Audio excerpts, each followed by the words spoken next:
नमस्कार दोस्तों। आज हम लोग पढ़ेंगे केवीएस टीजीटी हिंदी में जो हमारी वीडियो सीरीज चल रही है।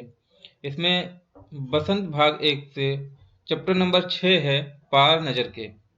देखेंगे इसमें ये जो कहानी है, ये जो सिलेबस है हमारा, उसमें एक दिया गया अध्याय है। और ये कहानी जो है श्री जयंत विष्णु नार्लिकर जी द्वारा रचित एनसीईआरटी की क्लास 6 के चैप्टर नंबर 6 में है। तो पढ़ते हैं और देखते हैं इस कहानी में है क्या, और इस कहानी के माध्यम से हम समझेंगे कि इस कहानी में क्या लेखक ने बताना चाहा है। शुरू करते हैं। वह एक सुरंगनुमा रास्ता था। सुरंगनुमा मतलब सकरा रास्ता होता है। सुरंगनुमा मतलब सकरा रास्ता। आम आदमी के लिए इस रास्ते से होते हुए जाने की मनाही थी। मनाही मतलब होता है मना करना, ठीक है, रोक लगाना। तो आम आदमी इस रास्ते से आ जा नहीं सकते थे। लेकिन छोटू ने एक दिन अपने पापा का सिक्योरिटी पास लिया और जा पहुंचा सुरंग में। फिर क्या हुआ? एक दिन छोटू जो है, इसमें छोटू ने अपने पिताजी का सिक्योरिटी पास लिया और सुरंग में जा पहुंचा। फिर क्या हुआ आगे देखते हैं। छोटू, कितनी बार कहा है तुमसे कि उस तरफ मत जाया करो? फिर पापा क्यों जाते हैं उस तरफ रोज रोज? छोटू की मम्मी ने छोटू को डांटते हुए बोला कि कितनी बार कहा है तुमसे कि सुरंग के उस पार मत जाया करो। तो छोटू ने पलट कर पूछा कि फिर पापा क्यों जाते हैं रोज रोज उस तरफ? पापा को काम पर जाना होता है।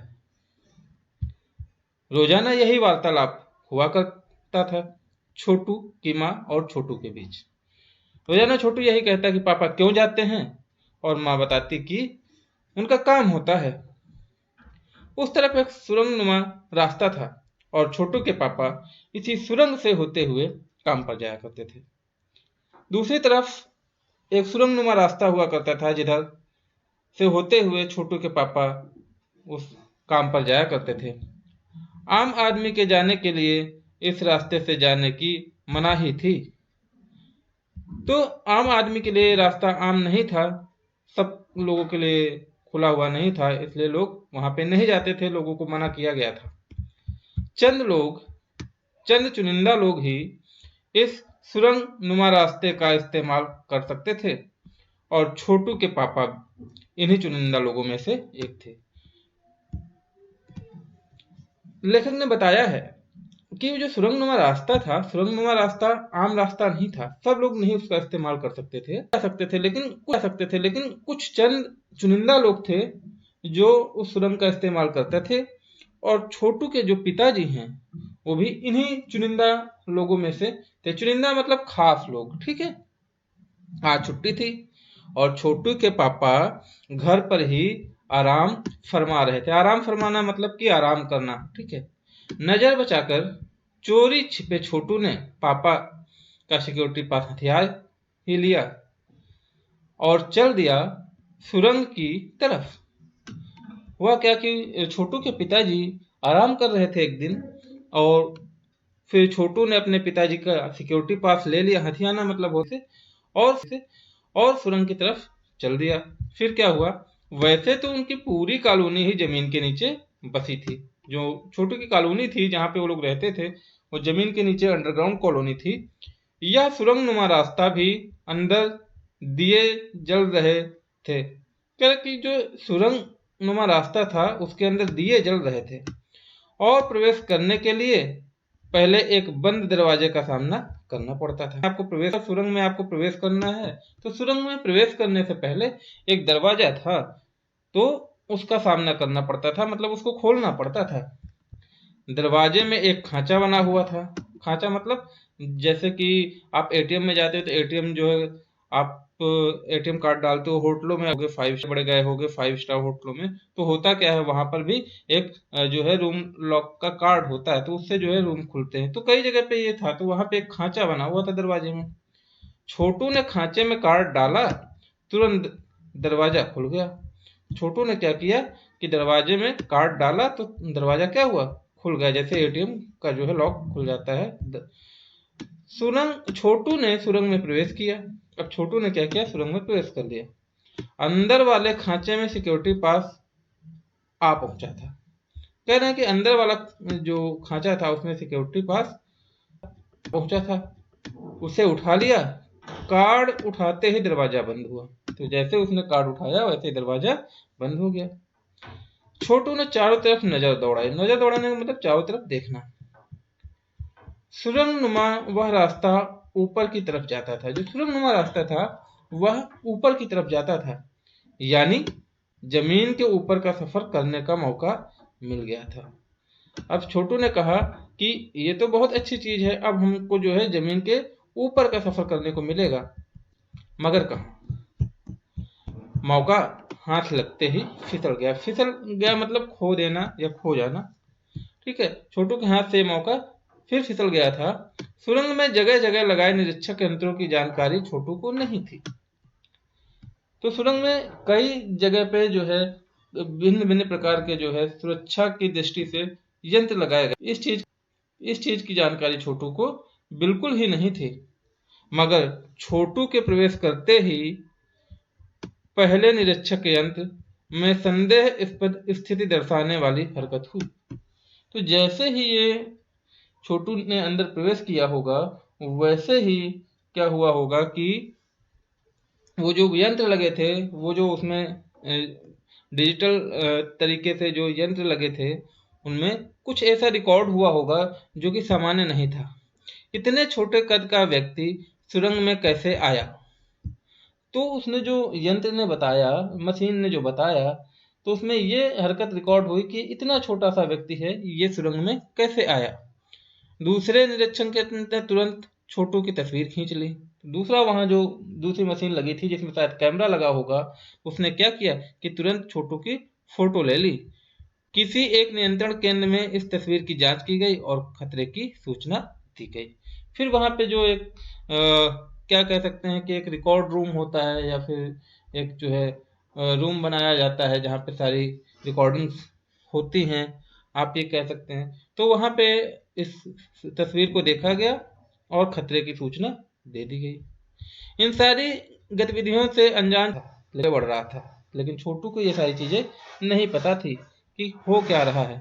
आगे बढ़ रहा था, तभी जाने कहां से एक सिपाही दौड़े चले आए। छोटू को ये बात पता नहीं है कि हमारी जो है हरकतें हैं या जो हम इसमें एंट्री कर रहे हैं तो वो किसी को पता चल रही है। सिपाही आ गए, छोटू को पकड़कर वापस घर छोड़ा और छोटू को पकड़ा और छोटू के घर छोड़ा। घर पर माँ छोटू का इंतजार कर रही थी, बस अब छोटू की खैरियत न थी। घर पर माँ छोटू का इंतजार कर रही थी क्योंकि बिना बताए जो है सुरंग में एंट्री की थी और समय निकल रहा था। अब क्या था कि छोटू की खैरियत ना थी। खैरियत का मतलब कि अच्छी ना। छोटू के पापा ना होते तो छोटू का बचना मुश्किल था, लेकिन छोटू के पापा थे तो छोटू को बचा लिया। मैं इसे सब समझा दूंगा, फिर वह ऐसी करेगा, कभी नहीं करेगा। पापा ने छोटू को बचा लिया, मतलब कि छोटू की माँ ने उसको डांटा या मारने के लिए दौड़ी होंगी, तो छोटू के पिताजी ने उनको रोक लिया, कहा कि मैं समझा दूंगा, अब छोटू कभी ऐसी गलती नहीं करेगा। छोटू, मैं जहां काम करता हूं ना, वह क्षेत्र जमीन से ऊपर है, वहां आम आदमी नहीं जा सकता क्योंकि वहां के माहौल में जी ही नहीं सकता। तो छोटू के पिताजी ने समझाया कि छोटू, मैं जहां काम करता हूं ना, वह जो क्षेत्र है वो जमीन के ऊपर का है, आम आदमी वहां जा नहीं सकता क्योंकि वहां का माहौल ही बहुत खराब है और वहां हर आदमी जी नहीं सकता। तो ये सारी चीजें जो है छोटू के पिताजी छोटू को समझा रहे थे। तो फिर आप कैसे जाते हैं वहां, छोटू का सवाल भी लाजमी था। छोटू ने पूछा कि अगर इतना सब कुछ है वहां पे, अच्छा माहौल नहीं है, तो फिर आप वहां जाते क्यों हैं और कैसे जाते हैं। मैं वहां एक खास किस्म का स्पेस सूट पहनकर जाता हूँ। इस स्पेस सूट से मुझे ऑक्सीजन मिलता है जिससे मैं सांस ले सकता हूँ। छोटू के पिताजी ने बताया कि मैं वहां पे जब जाता हूँ तो एक तरीके का खास सूट हो, इसको स्पेस सूट बोलते हैं। जैसे कि जो लोग अंतरिक्ष वगैरह में जाते हैं तो उनका सूट एक अलग तरीके का होता है, उसी तरीके का बताया कि मैं जो है वहां पे एक स्पेस सूट पहनकर जाता हूँ और इस स्पेस सूट से मुझे ऑक्सीजन मिलती है जिससे मैं सांस ले सकता हूँ। इसी स्पेस सूट की वजह से बाहर की ठंड में मैं अपने आप को बचा सकता हूँ। उन्होंने कहा कि ये स्पेस सूट इतना अच्छा है कि अगर बाहर ठंड है तो मैं इस ठंड से बच सकता हूँ। खास किस्म के जूतों की वजह से जमीन के ऊपर मेरा चलना मुश्किल होता है। यानी कि वो जूते हैं वो भी एक खास किस्म के हैं, नॉर्मल जूते नहीं है, लेकिन उससे क्या है कि जमीन में चलना थोड़ा सा मुश्किल है। जमीन के ऊपर चलने फिरने के लिए हमें एक विशेष प्रकार का प्रशिक्षण दिया जाता है। तो छोटू के पिताजी की जो है अगर हम लोग होता है चलना होता है तो हम लोगों को एक विशेष प्रकार का प्रशिक्षण दिया जाता है। प्रशिक्षण मतलब ठीक है दी जाती है, ठीक है। छोटू सुन रहा था। पापा आगे बताने लगे, एक समय था जब हम अपने मंगल ग्रह पर सभी लोग जमीन के ऊपर ही रहते थे। छोटू के पिताजी ने बताया छोटू को, और छोटू सुन रहा था कि एक समय था जब अपने मंगल ग्रह पर सभी लोग जमीन के ऊपर ही रहते थे। ये मंगल ग्रह की बात हो रही है। बगैर किसी तरह के यंत्रों की मदद के, बगैर किसी खास किस्म के पोशाक के। कह रहे हैं कि जब मंगल ग्रह के ऊपर लोग रहते थे तो वहां पे किसी तरीके के यंत्रों की जरूरत नहीं पड़ती थी और न किसी खास किस्म के पोशाक की। हमारे पुरखे जमीन के ऊपर रहा करते थे, लेकिन धीरे धीरे वातावरण में परिवर्तन आने लगा। कह रहे कि हमारे पुरखे थे, पुरखे मतलब पूर्वज कहते हैं, जो पर बाबा बाबा बाबा के बच्चे या फिर बाबा के बाबा, ऐसे लोगों को जो है पुरखे बोलते हैं। कह रहे हैं कि फिर धीरे धीरे क्या हुआ, वातावरण वातावरण का जो माहौल होता है वहाँ का, तो वातावरण कहते हैं, वातावरण में परिवर्तन आने लगा। कई तरह के जीव धरती पर रहा करते थे। उन्होंने बताया कई तरह के जीव थे जो धरती पर रहा करते थे। धरती मतलब जमीन, ठीक है। एक के बाद एक सब मरने लगे। जब परिवर्तन आया तो मरने लगे जीव वहां के। इस परिवर्तन की जड़ में था सूरज में हुआ परिवर्तन। और परिवर्तन हुआ किस वजह से था कि सूरज में किसी तरीके का परिवर्तन हुआ होगा और इसी परिवर्तन की वजह से वहां पे परिवर्तन होने लगा था।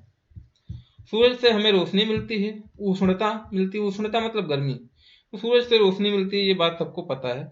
और उष्णता मिलती है, ये भी बात आपको अच्छे से पता होगी। ये सारी चीजें उष्णता मिलती है, इन्हीं तत्वों से जीवों का पोषण होता है। कह रहे इन्हीं सभी चीजों से जीवों का पोषण होता है। सूरज में परिवर्तन होते ही यहाँ का प्राकृतिक संतुलन बिगड़ गया। कहने लगे जैसे सूरज में परिवर्तन हुआ वैसे ही यहाँ का जो प्राकृतिक संतुलन था वो क्या हुआ, बिगड़ गया। प्रकृति के बदले हुए रूप का सामना करने में यहाँ के पशु पक्षी, पेड़ पौधे और अन्य जीव अक्षम साबित हुए।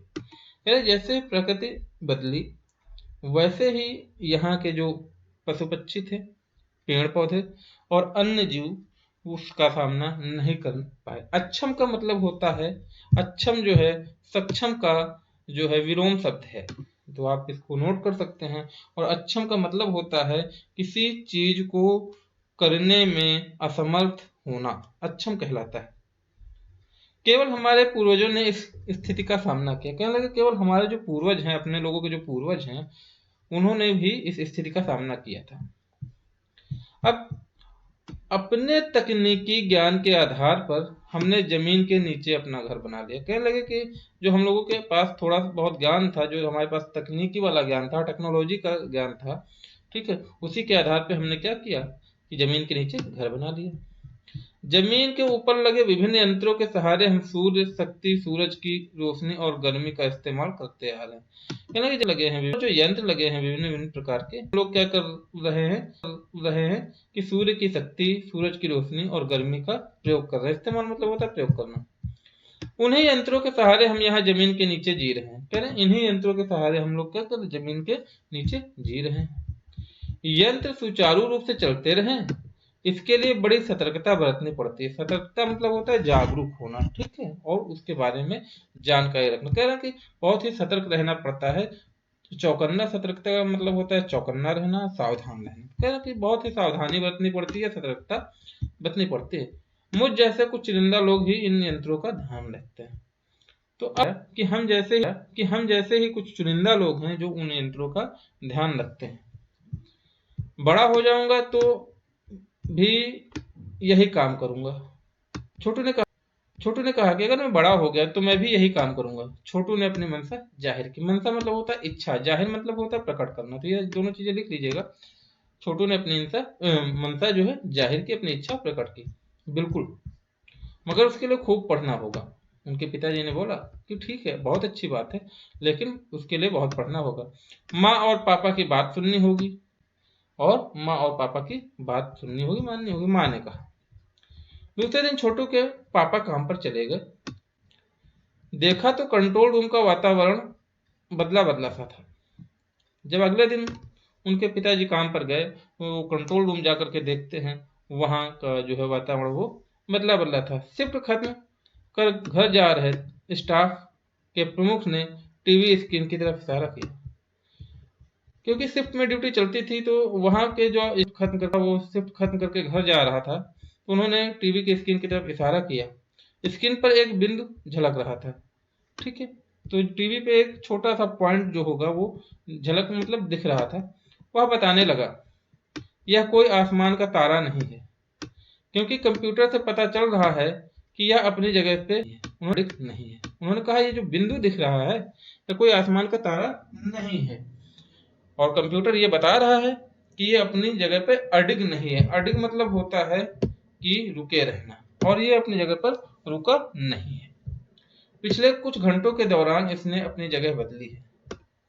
उस इंसान ने बताया जो घर जा रहा था शिफ्ट की ड्यूटी खत्म करके, उसने बताया कि पिछले बार ये जो है कई जगह से अपना जो है जगह बदल गया है पिछले कई घंटों में।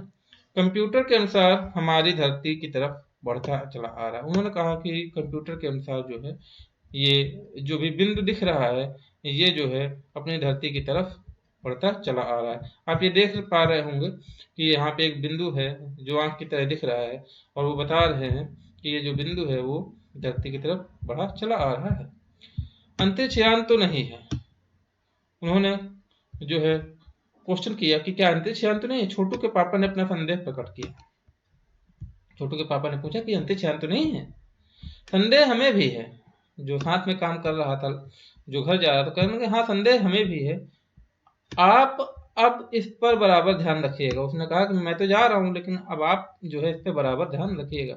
छोटू के पापा सोच में डूब गए। छोटू के पिताजी सोच में डूब गए। क्या सचमुच अंतरिक्ष यान होगा? कहाँ से आ रहा होगा? इस तरीके के प्रश्न जो है उनके दिमाग में यकायक चलने लगे। उन्होंने सोचा क्या सचमुच अंतरिक्ष यान होगा? अगर होगा तो कहाँ से आ रहा होगा? सौर मंडल में हमारी धरती के अलावा और कौन से ग्रह पर जीवों का अस्तित्व होगा? उन्होंने ये भी सोचा कि ये जो सौर मंडल है जिसमें हमारी पृथ्वी है, अन्य तारे हैं, ग्रह हैं, उनके अलावा क्या कोई और भी ऐसा ग्रह होगा जहाँ पर जीवों का अस्तित्व होगा? मतलब जीव पाए जाते होंगे। अस्तित्व मतलब पाया जाना। कैसे हो सकता है? उन्होंने सोचा, फिर मन में ही सोचा कि कैसे हो सकता है। अगर होगा भी तो क्या इतनी प्रगति कर चुका होगा कि अंतरिक्ष यान छोड़ सके? कह रहे मान लेते हैं होगा, तो क्या बहुत उनकी टेक्नोलॉजी तेज होगी, इतनी तेज होगी कि वो जो है अंतरिक्ष यान छोड़ सके? वैसे हमारे तो पूर्वजों ने भी अंतरिक्ष यानों उपग्रहों का प्रयोग किया था। उन्होंने कहा कि हमारे पूर्वजों ने भी अंतरिक्ष यान और उपग्रहों का प्रयोग किया था, मगर अब हमारे लिए यह असंभव है। कह रहे कि लेकिन अब हम लोगों के लिए असंभव है। उसके लिए आवश्यक मात्रा में ऊर्जा तो हो। कह रहे प्रयोग तो किया जा सकता है, लेकिन उसके लिए आवश्यक मात्रा में ऊर्जा का होना बहुत जरूरी है। काश इस नए मेहमान को नजदीक से देखा जा सकता। कह रहे ये जो मेहमान है, ये जो बिंदु है, अगर ये पास में होता तो इसको नजदीक से देखा जा सकता। हाँ, अगर वह इसी तरफ आ रहा होगा तब तो यह संभव हो सकेगा। देखें, कह रहे हैं कि हाँ जो भी है, अगर वो इसी तरफ आ रहा होगा तो संभव हो सकेगा कि हम इसे देख सकेंगे। अब अंतरिक्ष यान एक यांत्रिक हाथ बाहर निकाला। हर पल की लंबाई बढ़ती ही जा रही थी। तो उन्होंने क्या किया कि अंतरिक्षयान से एक यांत्रिक हाथ बाहर निकला, मतलब कि एक रोबोटिक जो हाथ होगा वो बाहर निकला होगा, मशीन का हाथ, और उसकी लंबाई बढ़ती जा रही। छोटू के पापा ने अवलोकन जारी रखा, अवलोकन मतलब देखना जारी रखा, ठीक है। कॉलोनी की प्रबंध समिति की सभा बुलाई गई। कॉलोनी में एक प्रबंध समिति थी, उसकी जो है सभा बुलाई गई। अध्यक्ष भाषण दे रहे थे। वहाँ के जो अध्यक्ष थे, अध्यक्ष मतलब एक महत्वपूर्ण होता है, पद होता है किसी भी जो है कमेटी का, किसी भी समिति का। हाल में ही जानकारी से पता चला कि 2 अंतरिक्षयान हमारे मंगल ग्रह की तरफ बढ़ते चले आ रहे हैं। उन्होंने बताया, जो अध्यक्ष जी थे वो भाषण दे रहे थे और क्या बता रहे थे लोगों को कि हाल ही में पता चला है कि 2 अंतरिक्षयान हैं और हमारे मंगल ग्रह की तरफ बढ़ते चले आ रहे हैं। इनमें से एक अंतरिक्षयान हमारे गिर्द चक्कर काट रहा है। गिर्द मतलब होता है चारों तरफ। कह रहे कि एक अंतरिक्षयान इनमें से है जो हमारे चारों तरफ चक्कर काट रहा है। कंप्यूटर के अनुसार ये अंतरिक्षयान नजदीक के ही किसी ग्रह से छोड़े गए हैं। कहने लगे कि जो कंप्यूटर हमें ये बता रहा है, इसकी गणना के अनुसार अगर हम लोग देखें तो जो है ये इसी के आसपास जो है ग्रह के आसपास के ग्रह से छोड़े गए हैं। ऐसी हालत में हमें क्या करना चाहिए? इसकी कोई सुनियोजित योजना बनानी जरूरी है। नंबर 1, आपका क्या ख्याल है? उन्होंने कहा कि ये एक ऐसी स्थिति है और इसके लिए जो है हमें एक जो है सुनियोजित योजना बनानी होगी। और वहाँ पे शायद नंबर होता होगा लोगों का, तो रोल नंबर के तरीके जैसे क्लास में नंबर 1 2 होता है वैसे होता होगा। तो उन्होंने कहा नंबर 1, आपका क्या ख्याल है? तो ये यान आप देख रहे होंगे, यान बना हुआ। कॉलोनी की सुरक्षा की पूरी जिम्मेदारी नंबर 1 पर थी। एक इंसान था जिसको एक नंबर अलॉट था और उसको कॉलोनी की पूरी जिम्मेदारी दी गई थी। तो उन्होंने कहा, पूछा नंबर 1 से कि आपका क्या ख्याल है? उन्होंने कुछ कागज समेटते हुए बोलना आरंभ किया। इन दोनों अंतरिक्षयानों को जलाकर खाक कर देने की क्षमता हम रखते हैं। जो नंबर 1 थे उन्होंने जवाब दिया कागजों को समेटते हुए कि हमारे पास इतनी क्षमता है कि हम इन दोनों अंतरिक्षयानों को जला सकते हैं, जलाकर खाक कर सकते हैं, मगर इसमें हमें कोई जानकारी हासिल नहीं हो सकेगी। कहने लगे अगर इनका अस्तित्व खत्म कर दिया जाएगा तो हमें कोई जानकारी हासिल नहीं होगी, मिल नहीं पाएगी। अंतरिक्षयान बेकार कर जमीन पर उतरने को मजबूर कर देने वाले यंत्र हमारे पास नहीं है। कि अंतरिक्षयान आ तो रहा है, काश हमारे पास ऐसे यंत्र होते जिनसे हम इनको मजबूर कर पाते हैं, लेकिन ऐसे यंत्र हमारे पास है नहीं कि हम इनको मजबूर कर पाए। हालांकि अगर ये अंतरिक्षयान खुद ब खुद जमीन पर उतरते हैं तो उन्हें बेकार कर देने की क्षमता हमें अवश्य है। कहने लगे अगर ये अंतरिक्षयान हैं और हमारी जमीन पर उतरेंगे तो हम उनको बेकार करने की क्षमता रखते हैं। बेकार मतलब खराब करना होता है। मेरी जानकारी के अनुसार इन अंतरिक्षयानों में सिर्फ यंत्र हैं, किसी तरीके के जीव इसमें सवार नहीं है। उन्होंने बताया कि अगर मेरी जो जानकारी है अगर उसके अनुसार देखा जाए तो ये इसमें केवल मशीन है। यंत्र मतलब मशीन होती है और इसमें कोई जानवर सवार नहीं है या कोई जीव नहीं है। जीव इंसान भी हो सकता है और कुछ भी हो सकता है। नंबर 1 की बात सही लगती है, अध्यक्ष जी ने कहा। नंबर 2 एक वैज्ञानिक थे, वे बोले हालांकि यंत्रों को बेकार कर देने में भी खतरा है। वैज्ञानिक महोदय ने बताया कि वो तो ठीक है कि हम लोग उनको बेकार कर सकते हैं, लेकिन यंत्रों को बेकार करने में भी बहुत बड़ा खतरा है। अब खतरा किस तरीके का है वो हम लोग आगे देखते हैं। इनके बेकार होते ही दूसरे ग्रह के लोग हमारे बारे में जान जाएंगे। यानी जैसे ही ये बेकार हो जाएंगे तो ये खबर पहुंच जाएगी दूसरे ग्रहों पर और वो लोग जो है हमारे बारे में जान जाएंगे कि इन लोगों की जो जो टेक्नोलॉजी है वो हमसे उन्नत है। इसलिए मेरी राय में सिर्फ अवलोकन करते रहना चाहिए। इसलिए उन्होंने कहा कि हमारी राय यही है कि हम सिर्फ इसका अवलोकन करते रहें। जहां तक हो सके हमें अपने अस्तित्व को छिपाए ही रखना चाहिए। कहने की जरूरी नहीं कि हम जो है हर चीज बताएं, क्योंकि हो सकता है जिन लोगों ने अंतरिक्षयान भेजे हैं वे कल को इनसे भी बड़े सक्षम अंतरिक्षयान भेजें। कह रहे हैं कि अभी हम लोगों को सिर्फ देखते रहना चाहिए। ऐसा भी हो सकता है कि जिन लोगों ने ये अंतरिक्षयान भेजे हैं हो सकता है उनके पास इतनी क्षमता हो कि वो इनसे बड़े अंतरिक्षयान भेजे। हमें यहाँ का प्रबंध कुछ खास तरीके से रखना चाहिए। कह रहे हमें यहाँ का जो प्रबंध है बहुत ही अच्छे तरीके से रखना चाहिए जिससे इन यंत्रों को गलतफहमी हो कि इस जमीन पर कोई भी चीज इतनी महत्वपूर्ण नहीं है कि जिससे वे लाभ उठा सके। तो कह रहे हैं कि हमको कुछ इस तरीके से मैनेजमेंट करना होगा कि उन लोगों को ऐसा लगे या गलतफहमी हो जाए, वो लोग सही जानकारी ना जुटा पाएं कि इस जमीन पर कोई इतनी महत्वपूर्ण चीज नहीं है जिससे कि उनको किसी तरीके का लाभ हो सकता है। अध्यक्ष महोदय से मैं दरखास्त करता हूँ, दरखास्त मतलब होता है आग्रह करना, कि इस तरीके का प्रबंध हमारे यहाँ किया जाए। तो अध्यक्ष महोदय से उन्होंने कहा इस तरीके का प्रबंध किया जाए। नंबर 3 सामाजिक व्यवस्था का काम देखते थे। नंबर 3 जो थे वहाँ के सामाजिक व्यवस्था का काम देखते थे। उनकी बात के जवाब में अध्यक्ष कुछ बोलने ही जा रहे थे कि फोन की घंटी बजी। जो सामाजिक व्यवस्था देखने वाले थे, उनके जवाब में अध्यक्ष जी कुछ बताने जा रहे थे, बोलने जा रहे थे, तभी फोन की घंटी बज गई। अध्यक्ष ने चोंगा उठाया। 1 मिनट बाद सभा को संबोधित करते हुए कहा, भाइयों, अंतरिक्ष यान क्रमांक हमारी जमीन पर उतर चुका है। उन्होंने क्या किया कि फोन का चोंगा उठाया, जो पुराने जमाने के फोन चलते थे, आप लोगों ने देखा होगा, और उनके बाद में लोगों को संबोधित करते हुए कहा कि अंतरिक्ष यान क्रमांक 1 हमारी जमीन पर उतर चुका है। 2 थे, 2 में से एक जमीन पे एक यान उतर चुका था। एक दिन छोटू के लिए बड़ा ही महत्वपूर्ण दिन था। जो उतरा था जिस दिन, उस दिन छोटू के लिए बहुत महत्वपूर्ण दिन था। पापा उसे कंट्रोल रूम ले गए थे। यहाँ से अंतरिक्ष यान क्रमांक 1 साफ नजर आ रहा था। तो कह रहे थे कि वहां पे जहाँ पे कंट्रोल रूम था, वहां से अंतरिक्ष यान क्या बहुत ही साफ नजर आ रहा था। कैसा अजीब लग रहा है यहाँ, इसके अंदर क्या होगा पापा? छोटू ने पूछा। कह रहे हैं कि ये कितना अजीब लग रहा है, इसके अंदर क्या होगा? छोटू ने अपने पिताजी से पूछा। अभी नहीं बताया जा सकता, दूर से ही निरीक्षण उसका जारी है। कह रहे हैं कि अभी कुछ कह नहीं सकते, लेकिन दूर से इसका निरीक्षण किया जा रहा है। उस पर बराबर हमारा ध्यान है। कहने लगे उस यंत्र पे, उस यान पे हमारा जो है बराबर ध्यान है, और उसके हर अंग पर हमारा नियंत्रण है। कह रहे हैं कि उसके हर अंग पर जो है हमारा नियंत्रण है। वक्त आने पर हम अगला कदम उठाएंगे। कह रहे हैं जब सही वक्त आ जाएगा, सही समय पे हम अगला कदम उठाएंगे, छोटू के पापा ने बताया। उन्होंने छोटू को एक कंसोल दिखाया जिस पर कई बटन थे। कंसोल मतलब पुराने जमाने के कंप्यूटर की तरह के होते थे, ठीक है।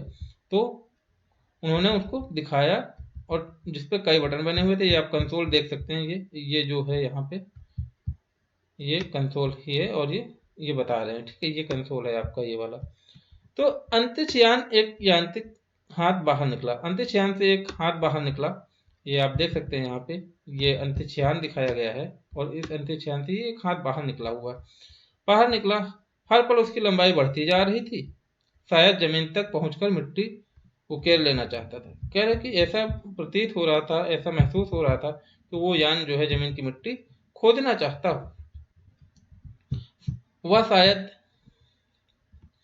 सब लोग स्क्रीन पर दिखाई दे रही अंतरिक्ष यान की इस हरकत को ध्यान से देख रहे थे। वहां पे जितने भी लोग मौजूद हैं, आप देख सकते हैं, सब लोग क्या कर रहे थे, उस अंतरिक्ष यान की हरकत को ध्यान से देख रहे थे। सिवाय एक के, उसका ध्यान कहीं और ही था। सिर्फ एक इंसान के, जिसका ध्यान कहीं और था। अब देखते हैं कि आगे किसका ध्यान किधर था, वो सारी चीजें इस पे। छोटू का सारा ध्यान था कंसोल पैनल पर। छोटू जो था वो हाथ को नहीं देख रहा था, उसका पूरा ध्यान कंसोल पैनल पर था। कंसोल का एक बटन दबाने की अपनी इच्छा को वह रोक नहीं पाया। कंसोल पे जो बटन थे, जैसे कि आप कीबोर्ड पे या मोबाइल पे बच्चों को दे दीजिए तो बच्चे कुछ ना कुछ करते ही रहते हैं, तो वैसे ही वह अपनी इच्छा को रोक नहीं पाया। वह लाल लाल बटन उसे बरबस अपनी तरफ खींच रहा था। उस कंसोल में एक लाल बटन था, और वो उसकी तरफ खींचा जा रहा था, और सहसा खतरे की घंटी बजी। सबकी निगाहें कंसोल की तरफ मुड़ी।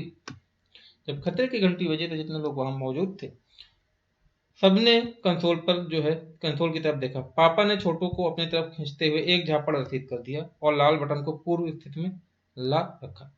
कह रहे हैं कि जैसे ही वो घंटी बजी, तो छोटू के पापा ने छोटू को खींचा, और रसीद करना मतलब मार देना होता है, थप्पड़ मार दिया, और जो है लाल बटन को अपनी स्थिति में ला रखा। मगर उस तरफ अब अंतरिक्ष यान के यांत्रिक हाथ की हरकत सहसा रुक गई थी। यंत्र बेकार हो गया था। कहने लगे कि हुआ क्या कि उस जो है वो अंतरिक्ष यान जो था, वो उसका हाथ जो था उसमें से निकला था, वो खराब हो चुका था, और उसकी जो हरकत थी वो रुक गई थी। उधर पृथ्वी पर national aeronautics and space administration NASA द्वारा प्रस्तुत वक्तव्य ने सबका ध्यान अपनी तरफ आकर्षित कर लिया। और ये जो यान आया था वो नासा की तरफ से आया था, जो पृथ्वी पर है, अमेरिका की एक एजेंसी है जो एरोनॉटिक्स एंड स्पेस एडमिनिस्ट्रेशन नाम है, पूरा नाम नासा का जो फुल नेम है। तो उसमें एक वक्तव्य था, वक्तव्य मतलब कुछ महत्वपूर्ण बात। उसमें क्या लिखा था? मंगल की धरती पर उतरा हुआ अंतरिक्षयान वाइकिंग अपना निर्धारित कार्य कर रहा है। हालांकि किसी अज्ञात कारणवश अंतरिक्षयान का हाथ बेकार हो गया है। तो वहां पे ये बताया गया कि जो यान था हमारा वाइकिंग, उसने अपना काम सही समय से निर्धारित समय पे किया, लेकिन किसी कारण से जो है उसका यांत्रिक हाथ जो था, मशीनी हाथ था, वो खराब हो गया। अभी उसका कारण का पता नहीं चल पाया है। नासा के टेक्नीशियन इस बारे में जांच कर रहे हैं। कह रहे हैं कि नासा के जो टेक्नीशियन हैं, टेक्नीशियन बोलते हैं, ठीक है, काम कर रहे हैं तथा इस यांत्रिक हाथ को दुरुस्त करने के और इस यांत्रिक हाथ को ठीक करने के, दुरुस्त मतलब होता है ठीक करना, ठीक करने के प्रयास भी जारी है। इसके कुछ ही दिनों बाद पृथ्वी के सभी प्रमुख अखबारों ने छापा। इसके बाद क्या हुआ? इस घटना के बाद जो है पृथ्वी के बहुत बड़े कई सारे अखबार थे, उन्होंने क्या छापा? नासा के टेक्नीशियन ने रिमोट कंट्रोल के सहारे वाइकिंग को दुरुस्त करने में सफलता मिली है।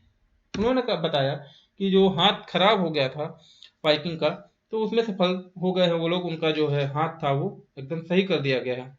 यांत्रिक हाथ से अब मंगल की मिट्टी के विभिन्न नमूने इकट्ठा करने का काम आरंभ कर दिया है। और उस हाथ ने क्या किया कि वहां के मिट्टी के जो नमूने थे उन्होंने फिर इकट्ठा करना शुरू कर दिया है। पृथ्वी के वैज्ञानिक मंगल की इस मिट्टी का अध्ययन करने के लिए बड़े उत्सुक थे। क्या पृथ्वी पर जो वैज्ञानिक हैं वो इस मिट्टी का अध्ययन करने के लिए बहुत ही उत्सुक थे, लालायित होना होता है, ठीक है।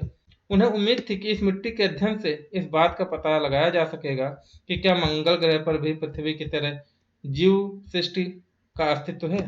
वो लोग ये जानना चाह रहे हैं या जानना चाह रहे थे कि क्या पृथ्वी की तरह ही मंगल ग्रह पर भी किसी जीव का अस्तित्व है। यह प्रश्न आज भी एक रहस्य है। तो ये प्रश्न क्या है?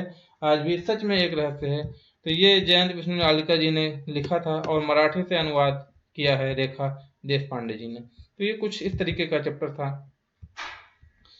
आशा है कि कहानी अच्छी लगी होगी। कहानी से कुछ क्वेश्चन से, छोटू का परिवार कहाँ रहता था? तो जमीन के अंदर रहता था। छोटू को सुरंग में जाने की इजाजत क्यों नहीं थी? पाठ के आधार पर आप लिख सकते हैं, क्योंकि वो ऊपर काम चल रहा था, वो मंगल ग्रह था।